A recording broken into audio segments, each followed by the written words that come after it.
С 1 января будущего года правительство России предлагает ввести универсальные пособия для семей с низкими доходами. Оно объединит целый ряд действующих мер социальной защиты, в том числе выплаты, которые предоставляются с рождением или усыновлением малыша.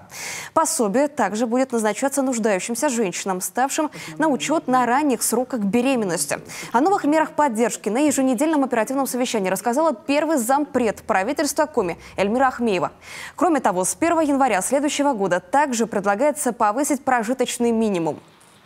Уже обсуждения начались данной инициативы на 3,3% до 14 375 рублей на душу населения, а минимальный размер оплаты труда на 6,3%, что составит 16 242 рубля. Таким образом, совокупные темпы роста базовых социальных гарантий будут выше прогнозируемой инфляции 12,4%. Руководитель Минсельхоза Коми Алексей Будкин доложил о ситуации на продовольственном рынке региона.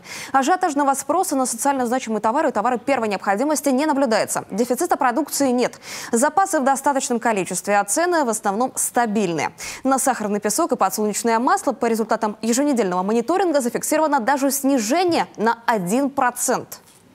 Федеральная антимонопольная служба России и Коми-УФАС отмечают, что увеличение обращений граждан по вопросу роста цен за последнюю неделю не наблюдается. Обращения по вопросам роста цен на товары и амуницию для мобилизуемых граждан отсутствуют. Минсельхозом Республики Коми совместно с органами местного самоуправления находится на особом контроле вопросы формирования запасов продовольствия, воды, товаров первой необходимости и ценообразования и факты необоснованного роста цен на социально значимые товары. Рассказывал министр и про кормозаготовительную кампанию, которая завершилась с лучшим результатом за всю историю республики. Всего на одну условную голову заготовлено 26,3 центнера кормовых единиц. Это 111% к плану в лидерах Карткировский, Прилузский районы и Сыктывкар. Также завершена уборка картофеля, собрано 6 тысяч тонн второго хлеба. План выполнен на 146%.